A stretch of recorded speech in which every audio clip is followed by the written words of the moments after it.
Alright, ito na naman tayo. May dumating bagong pyesa, RCB na ito, brake pump. So cable type siya para sa Honda Click natin, para sa left.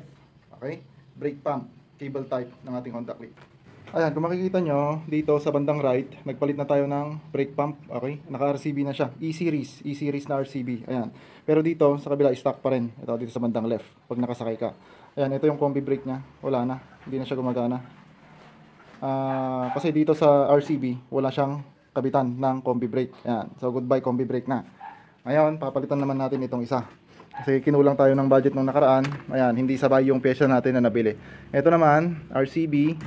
Ayan, E-series E2 para sa master brake pump. Okay, buksan natin. Ayan, RCB Racing Boy Malaysian brand. Ayan.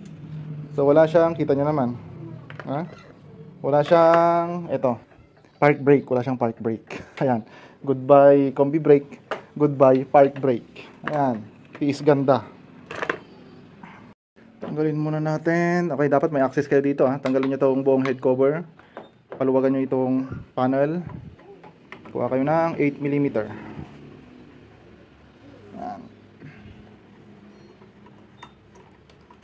tanggalin natin.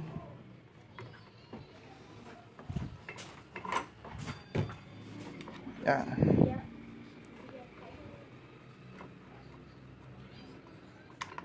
Ayan.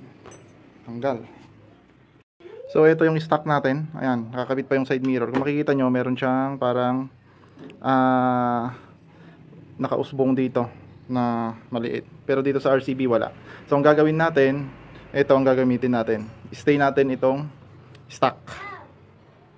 Okay, subukan nating ikabit. Ayan, syempre yung stock kasi nga may butas dito. May butas dito sa handlebar. Doon papasok yung, ayan, nakaturo na yun. Okay, yun doon natin isasalpak.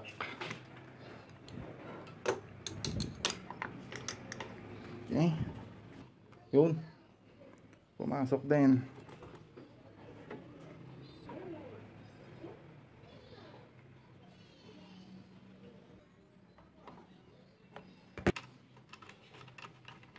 Okay, subukan nating higpitan kung swak nga ba siya. Ayan.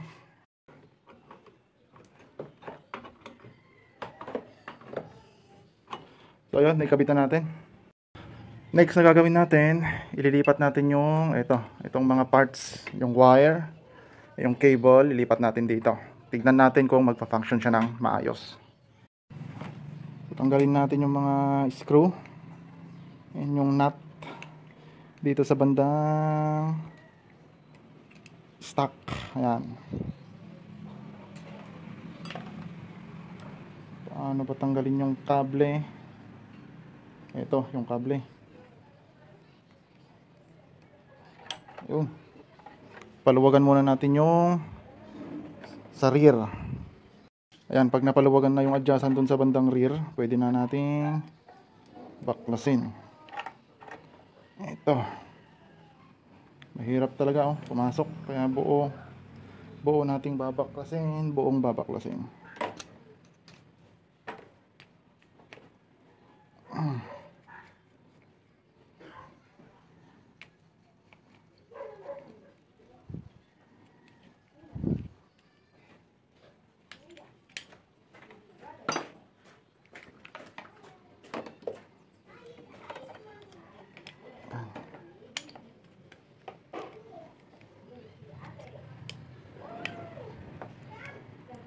Hirap tanggalin talaga Unahin natong combi brake.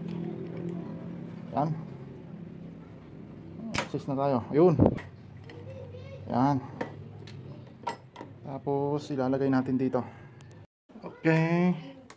Shoot natin. Sana magkasya. Napalawagan ko naman na dun sa likod. Parang ayaw pa rin. Medyo mahirap ipasok doon sa may bandang lever, kaya ito pinaluwagan na natin ng sobrang sobra.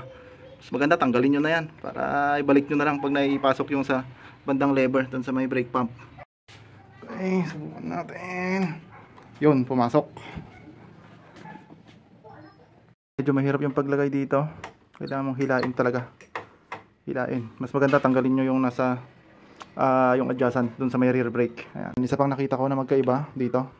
Itong RCB flat yung kanyang connection. Ito pabilog yung stock. Ayan, subukan nating paandarin na hindi nakakabit ito. Kasi kung pwedeng umandar kahit hindi nakakabit to, at pag kinapitan natin tong kahit itong right lang, ay iilaw yung rear brake. Okay, okay na yon.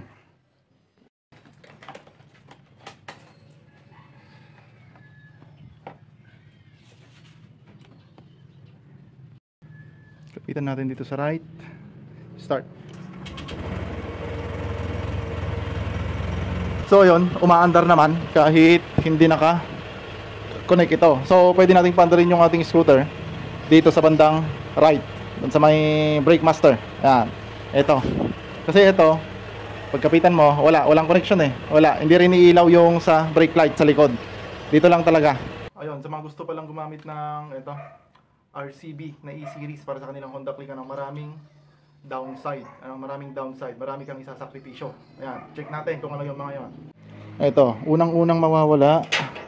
Ayan, itong combi brake. Ayan, mawawala na siya ng combi brake kasi hindi compatible itong brake master ng RCB dun sa combi brake. Wala siyang connection.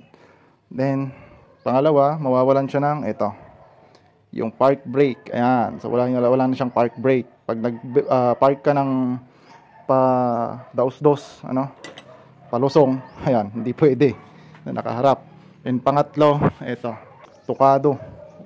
O kailangan mong tatabasin itong fairings dito sa bandang top head cover kasi tumatama dito. Tumatama dyan.